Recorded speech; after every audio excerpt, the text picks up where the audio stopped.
For example, we work very hard, think too hard, we are right-sided.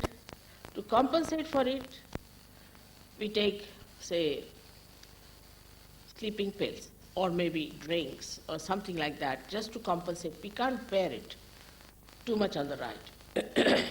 But that doesn't give you help because you swing from one end to another.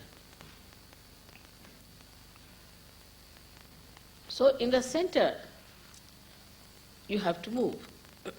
And for that, there is a special mechanism within us. As I told you yesterday, you have to have a very scientific outlook. Is to keep your mind open. If it works out, you have to accept as honest people. We say we are skeptical, all right, but we can keep ourselves open about it, that after all, we have not reached the absolute truth. So if you have to reach that truth, what should happen to us? Maybe this is more known to the people in India, maybe because of their discoveries in the inner world, but has to be known even in the West because, as I told you yesterday, that the tree which has grown so big has to know its roots. Otherwise, there's always a problem which we do not know how to face. So as you have been told about the roots now, about the left side and the right side, the two sympathetic nervous system, the left and the right, both of them act separately, which I think doctors do not know about. About diabetes now.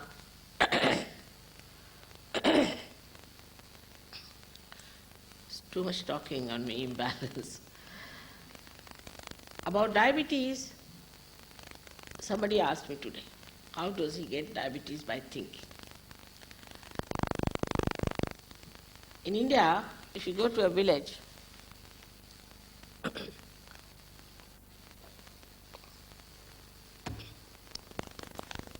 they'll ask you to take some tea and you just can't take it because the sugar is so much that the spoon has to stand at right angle. And none of them get diabetes, none of them. But our bureaucrats in India, all of them get it. Also the politicians. The reason is they think too much, they plan too much.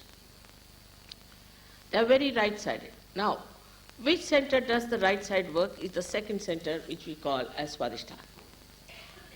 This second center, which is the Swadhisthana, is, as you can see very clearly, provides for the right side activity. It is connected upward, passes through the optic chiasma, goes to the left side, creating our ego. Like we built this big hall, so believe that we have done a great job. But actually something that was dead, that we have put together, that's how the hall is built, from dead to dead. We have done no living work so far. But that creates an imaginary feeling that we have done this, we have done that. And that's how this balloon of ego starts growing within us on one side. Now when this Swadhisthana is working, it has got a very important work to do, is to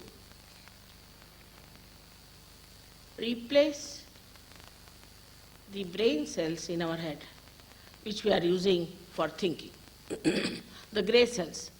It has to do that. And because of this pressure of a thinker on that center, it neglects the other functions that it has to do of looking after your liver, your pancreas, your spleen, and your kidneys, and partly your digestive system. As a result, all these organs go into problems. One of them is the pancreas, which causes what we call diabetes. Liver goes out of order. When liver goes out of order, then the heat rises in your body. From liver it rises higher, goes upward and catches on to the right heart center, as we call it, which gives you a disease called asthma. Asthma can be easily cured if you can look after your overactive liver. It becomes overactive because it has very limited energy and it has to do its job of expelling poison from your body into the bloodstream. But it has no energy to do that, so it becomes overactive. And such a person cannot also release all the heat of the body into the bloodstream, so the heat starts passing over. So much so that it can reach heart and a person can get a massive heart attack. In young age, supposing some people who are playing tennis and smoking, all out to destroy themselves in a way, I should say, or some very strenuous game with that smoking and drinking and pressurizing themselves, get a very fatal heart attack, a massive heart attack, because they have gone into a complete out of balance situation. Now, at the same time, the most dangerous thing that can happen to us because of this center is that we get a horrible disease called blood cancer. Blood cancer comes to us because of the spleen getting out of order or imbalance. The spleen is a speedometer in us, or as we can say it's a rhythm keeper. It keeps our rhythm of life. But we are all the time out of rhythm. We sleep at any time, get up at any time, and any kind of emergency that comes in, this organ has to supply red blood corpuscles, RBCs, for the emergencies. Any emergency rises.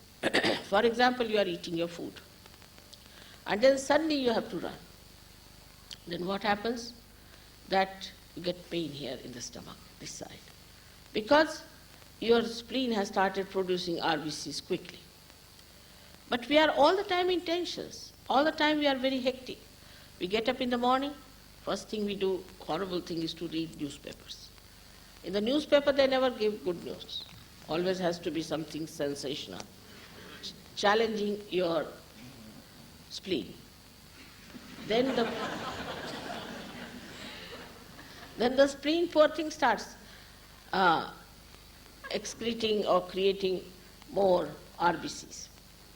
And when that happens, the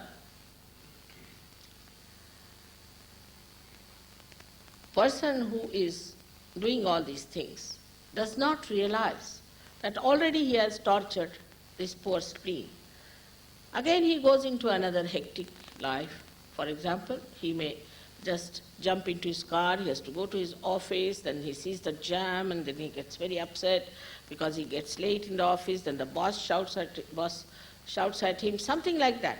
All the time there's an emergency, a time-bound life, and all the time people are running up and down in a very hectic manner.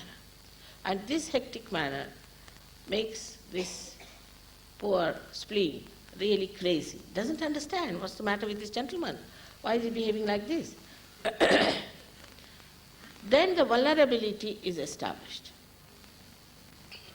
And anything that happens from the left side, it just triggers the cancer. I'll show you how it works out. This is one center, say, from the left side and the right side, both of them combine to form the real center. Now, if you are working too hard on the right side, like that, it starts moving, taking the energy, exhausting the energy, it is like this. And anything happens to the left, it just goes out. Now, it's broken. In the sense, the relationship with the whole is lost. So it gets on its own. And it starts working on its own. We call it a malignant cell, means it starts growing in such a way that there is no relationship with other cells. But if the nose starts rising, growing, then this place all gets covered, this place all gets covered, your ear can get covered, and the rest of the cells are still growing at the same rate. This malignancy is because of imbalance in us. Even ordinary cancer is caused by that. So, what have we to do? How are we to overcome these things? Of course, there are doctors and things. Most of them are looking after most of the people. But those who are seeking the truth can be cured by themselves because their Kundalini will rise. When it rises, it nourishes that center. It brings back the broken, like this, nourishes them. She integrates all the centers, so your thinking, your heart, your stomach, your liver, all integrated. You do not repent for anything. You get an integrated personality. You get a very healthy personality. And such a person automatically looks very healthy and very peaceful. Because the centers that are within us, which are enlightened, are the centers which are responsible for different functions in our body. So the first one I have told you about, the second one, and the first one I told you about yesterday, and the next one to that is the center which is very important, was called as the navel center, Nabhi Chakra. This is the one which looks after the solar plexus within us. So physically we understand this, but spiritually this is a very important center, because physically, of course, you know the problems of the solar plexuses, but there is another big problem we have, and that is surrounding it is the area which we call in Sahaja Yoga as void, which is to be crossed. Like Moses had to make a bridge, sort of a thing it is. You have to make a bridge. And this bridging comes when this part gets enlightened. Now this part is made of 10 valencies within us. Human beings have got 10 valencies. These 10 valencies are like 10 commandments, we can say. But they are within us, not without. Once they are enlightened, then we rise in our own valencies, means we rise in our own nature as a human being. So we become very righteous people. Like all saints are righteous. They don't do anything wrong. They don't cheat. They don't tell lies. They don't take money. They don't grab you. They don't torture you. They are very loving, dynamic, fearless people. All these qualities suddenly manifest in a personality which receives their self-realization. Thus we create a society of wonderful people. Then we come to another center which we call as the center of the mother, or mana. But actually it is the heart center. Heart center in Sahaja Yoga we have 3 sides. One is the left is the heart, right heart, and the center heart. Now this is the center under the sternum bone, and all the antibodies are created in the sternum bone till you are 12 years of age. And then they go to various areas in the body and wait for a signal. This is a remote signal which comes from the sternum bone.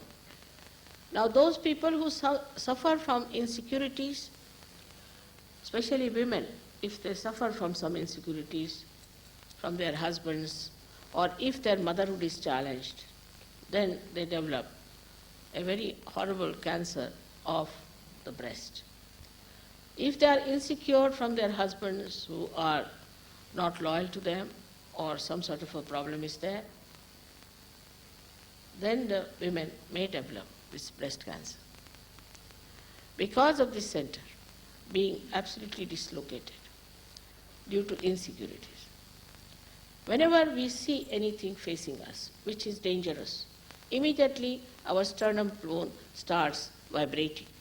Those vibrations are remotely caught by the antibodies and they get ready to fight the diseases. But when the connection is lost and the cells become malignant, antibodies also get tired fighting it. So when the Kundalini passes through this center gets again nourished and one can achieve a great sense of security within himself. Very great sense of security. He feels absolutely secure. Then the same, the same Kundalini rises up to the center we call as Vishuddhi. This center is the one which looks after 16 things. You can say ear, nose, tongue, teeth, everything. There are 16 things it lives. It has got 16 petals. Face, eyes, everything it looks after. But it can also go out of order when we go into imbalances about it. As a result, a person loses many things. But when you are nourished by it, by the Kundalini, then what happens? That you just become a witness. You somehow or other get out of the crazy world and you start seeing the whole thing like a drama. Like you are seeing some drama, supposing, and then you see Napoleon. Then you think you are also Napoleon and you start really going with him. But when the drama is over, then suddenly you realize, oh, I'm not Napoleon, I am something else. In the same way, when we are involved in this mad world, then we are upset. Say, we are standing in the water, we are afraid of getting drowned. The water rises, falls down, again, there's another wave, comes and goes down. But supposing somehow you get onto a boat, then you can watch that water. And if you become an expert swimmer, you can jump in and save others also. The same thing happens, that you just start seeing the whole thing like a drama. Your problem you see as a drama. Now, because you are not in that problem, you can solve your problem very easily. It's very simple to solve that problem, because you are not in it. If you are involved in it, you are going into a turmoil. But if you are out of it, you know what is the solution, and it can be solved very easily. Now the center that we call as the Agya Chakra, which is placed between the optic chiasma, is very important. On one side, it looks after the pituitary, and the another side, it looks after the pineal body. Now the pituitary is responsible for controlling this Mr. Ego, and on the other side we have got superego, which is created by our conditionings. We have so many conditionings. We have conditionings of the country we are born in, we have conditionings in the family we are born in, our parents, and then we have conditionings in the religion we are born in, and all kinds of conditionings we have. All these conditionings make the other balloon. And both of them form a crust on our head. That's how our fontanelle bone area, which was a soft bone, becomes a hard bone. But when the Kundalini rises and passes through this center, it sucks in.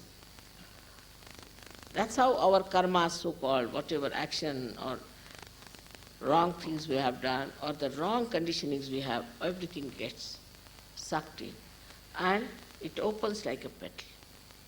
The limbic area that is between opens and the Kundalini passes through pierces through your fontanelle bone area and you start feeling the cool breeze out of your head. You are surprised how it happens.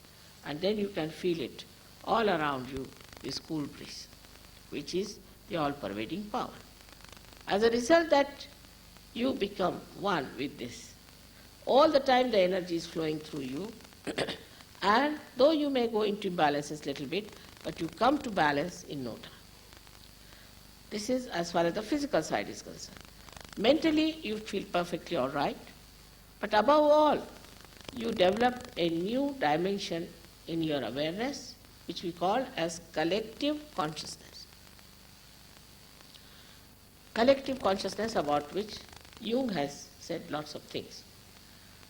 Collective consciousness is where you can feel the centers of others on your fingertips, and also you can feel your own centers. And if you know how to correct yours and the of others, you can easily manage the whole thing. So this collective consciousness is the new awareness, a new dimension which one has to achieve. This is the new birth, or we say the second birth, as we call it. In Sanskrit language, it's called as a person who is a realized soul is called as Dvijaha, means born twice. And a bird is also called Dvijaha, because first it's an egg and then it is born as a bird, a free bird. In the same way, a person who is a realized soul has a second birth. As they say, you have to be born again. It happens. But it is actualization, it is not just a certificate. Anybody can take a certificate, I am this, I am that. That makes no difference. Because you must have the powers of what you are. If you are a human being, you have human powers. In the same way, if you become a realized soul, a superhuman being, then you must have the powers of a superhuman being. If you don't have these powers, it is no use giving a false certificate like that. Same as I told you about religion when somebody asked me the question that why are they fighting in the name of religion? Because it's man-made. Saints never fight. They never fight. They love and they understand each other and they know the absolute. So when your spirit, which is in your heart, has the seat here and it gets connected with your attention, then the light of the spirit makes you an enlightened person, and in that light you know what is right and what is wrong, what is good for you, what is constructive and what is destructive. The power of spirit is that, of course, it's a collective being within us, no doubt. Also, we say that we are part and parcel of the whole, but we are not. Once you become collectively conscious, then you are only part and parcel of the whole. Then you become a source of joy. Spirit is the source of joy. You become joyous. You are full of joy. Joy is not double-faced. It's not like happiness and unhappiness. It's a permanent state of enjoyment. And you know the absolute truth. On your fingertips you can know. Even in the Quran, as I told you, in the Quran it is said that your hands will speak at the time of your resurrection and they will give witness against you.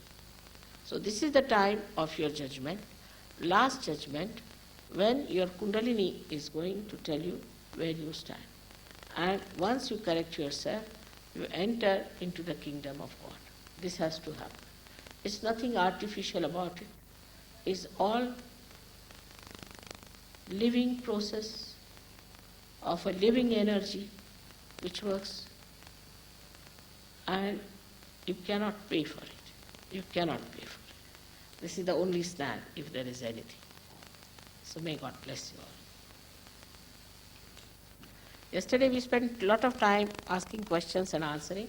I don't mind a little bit of that, but not too much. Yesterday we had too many questions and answers.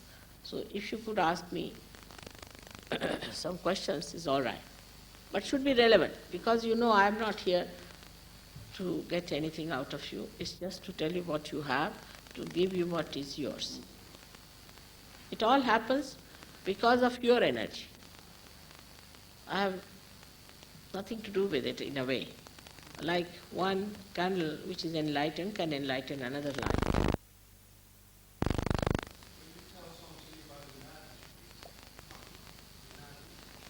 Could you tell something about the nadis? Nadis. You didn't tell them. He told me he has already talked to you. The left one is known as the Ida Nadi, which caters to the left side. The right one as the Pingala Nadi, which caters to the right side.